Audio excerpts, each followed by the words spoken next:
Hi guys, welcome back to exmolex. Today I'll be continuing the series where I've been comparing the LDS Church to the BITE model of authoritarian control. Now up until this point, I've been using individual points from the BITE model for each individual video. That way I've been able to go really in depth into each individual point with evidence to back it up and talk about it in depth. And if you've been following this series, you'll have noticed that each of these points on the BITE model has lined up quite well with the LDS Church. However, today's video is going to be a little bit different because I am going to talk about some things that the LDS Church maybe does not line up with on the BITE model. Now with each of these points that I'm going to present today, some of them I would say the church doesn't really line up with at all. Other ones I would say it still isn't quite there, but maybe it's a little bit adjacent to them. So I do have some information I want to present.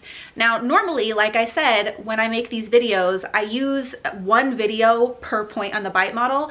But it doesn't really make sense to do that when there isn't information to present because the church doesn't line up with that point, if that makes sense. So for this video, I went over behavior control, the B in BITE model, and looked for things that I don't think really line up with the LDS Church, and I'm going to put all those in one video. Like I said, I do think some of these things the church kind of skirts around and doesn't quite hit onto these points, and I think these ones are important to go over as well because like I've said this whole way through, it's important to look at the whole picture. Just because a group lines up with some or a few or even many points on the BITE model, maybe that doesn't necessarily make that group a cult. You have to look at the whole picture, look at all the points, and look at the influence continuum to see, does this group line up with the hallmarks of a destructive cult or not? And I do think that some people might have a difference of opinion than me when it comes to some of these, and so I'm actually really interested to hear what you have to say when you hear each of these things and what my opinion is on them. So let's get into it. I'm going to go through a list really quick just to show you what they are, and then we'll talk about them individually if I feel like there's a little bit more nuance and more we can talk about. Permission required for major decisions, manipulation and deprivation of sleep,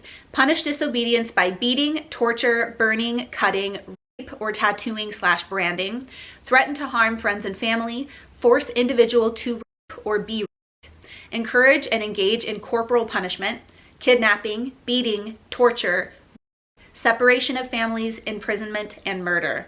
So as you can see, some of those are very, very extreme. Now let's go over some of them a little bit more individually. The main one that I want to cover is permission required for major decisions. Now, this one is a little bit more complex because the church has changed with time. We've seen that with many of the points on the BITE model. The church has changed over time, or prophets have had differing opinions, but then the church publishes those opinions as not really an opinion, but a direct prophetic counsel.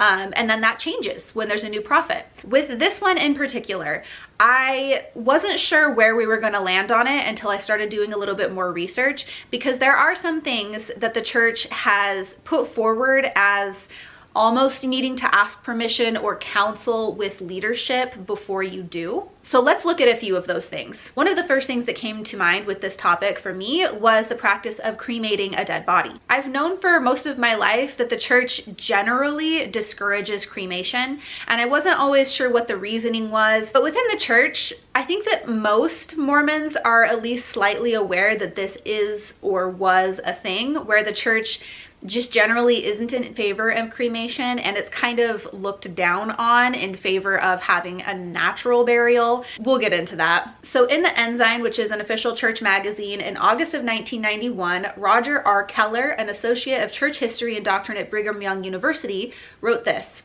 "Generally, Latter-day Saints in the Western world have felt that nothing should be done which is destructive to the body. That should be left to nature. Church leaders have counseled that only in unusual circumstances where required by law should cremation take place. Ultimately, after consultation with the Lord and with priesthood leaders, the family must decide what to do. If the person has been endowed, some special instructions are available for the family from local priesthood leaders. Even if a body is cremated, a funeral service may be held if the ashes are buried or deposited in a mausoleum. Where there is no overriding reason to cremate, burial is still the preferred method of handling our dead.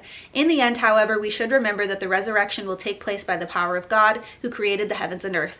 Ultimately, whether a person's body was buried at sea, destroyed in combat or an accident, intentionally cremated, or buried in a grave, the person will be resurrected. So again, they're not saying no, you shouldn't cremate ever, but it's discouraged. Generally, the church would rather a person be buried in the ground in a casket than to be cremated. Now, if you look at the church's general handbook today, it doesn't say anything about cremation not being allowed. It doesn't discourage cremation. In fact, it basically just says that if a member of the church is cremated, if they were an endowed member, they should still be cremated wearing their temple clothing. As we can see in the past, it was generally discouraged, but there was no rule against it. Members were told that they should counsel with priesthood leaders before making a decision, and it's better to just put a person in the ground than to cremate them. But there's nothing that specifically says they have to talk to a priesthood leader about it or get permission. One thing I noticed that was funny as I was reading about this was that a lot of the prophets and apostles and people from the church who talked about this said that it would be best for a person to be buried because it's more natural for them to be buried in the ground and taken by the earth. And that word natural was used a lot, as though burning the body or cremating the body is unnatural. But the thing that's funny to me is I have never been to a Mormon funeral where the person was actually buried naturally. Every single Mormon funeral I've personally ever been to, the person was embalmed, which is not natural at all. And if you know anything about the embalming process, it's not like the person's whole body is left anyway at that point. The thing with our burial practices today, at least in the United States, is it's not natural in any way. The body is embalmed and then it's put into this giant casket in the ground that's all sealed up. So it's not as though you're just putting a body in the ground for it to decay naturally. That's really not what happens. And I don't think that cremating a body is any less natural than embalming a body and putting it in a sealed casket into the ground. That's just my opinion and is neither here nor there. Anyway, that's one of the first things that came to mind when I was looking into this, permission being required for major decisions. There are some other things that the church has in the past counseled that people should talk to their leaders about, and I want to talk about a couple of those as well. If you go to the church's general handbook and go under policies on moral issues, there are a few things that come up. For one thing, there is abortion. The church opposes elective abortion for personal or social convenience. Members must not submit to, perform, arrange, pay for, consent to, or encourage an abortion.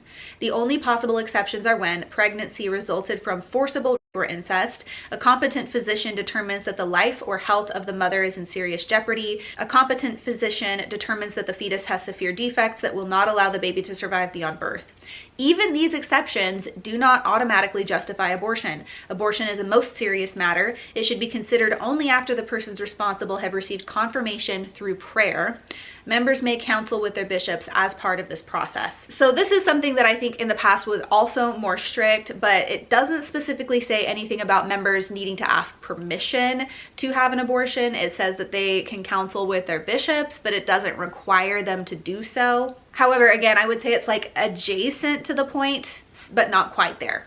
Another one is fertility treatments. The church says that when needed, reproductive technology can assist a married woman and man in their righteous desire to have children. This technology includes artificial insemination and in vitro fertilization. The church discourages artificial insemination or in vitro fertilization using sperm from anyone but the husband or an egg from anyone but the wife.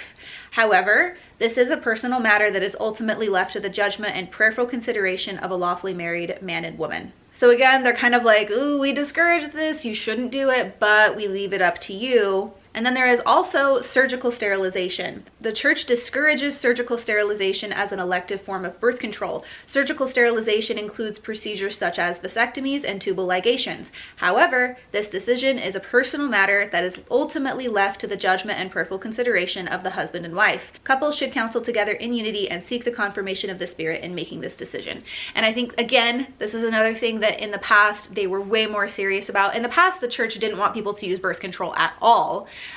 So they've come really far with that, and now they only discourage surgical sterilization as a form of birth control. But again, there is no requirement anymore that you have to speak to somebody about this, that you have to seek permission to do so.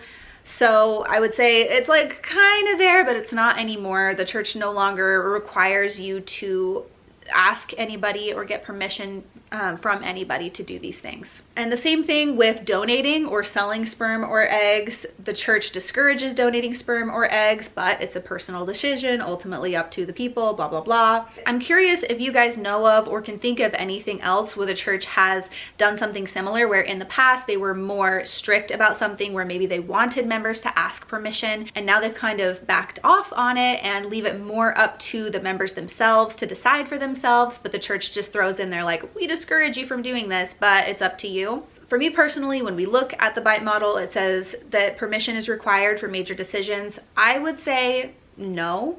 There's nothing I can think of that the church requires its members to get permission to do in order for them to be allowed to do it, at least not in the modern day. Let me know what your thoughts are on that. The next one is manipulation and deprivation of sleep. Now, I would say no in general, because the church generally wants its members to be healthy. The whole thing with the word of wisdom is that they frame that as a way to keep members healthy, a way to have healthy bodies. And they generally encourage members to live healthy lifestyles, which would include getting enough sleep. There is something to be said for when members go on missions. Generally, everything about the church that could be considered cult-like is worse when a member is on their mission. There are a lot more rules that apply on a mission than for a regular member. And I've heard from a lot of people, I did not serve a mission myself, but I have heard from a lot of people that sleep was harder on a mission. So if you have any personal comments about that, I'd love to hear them.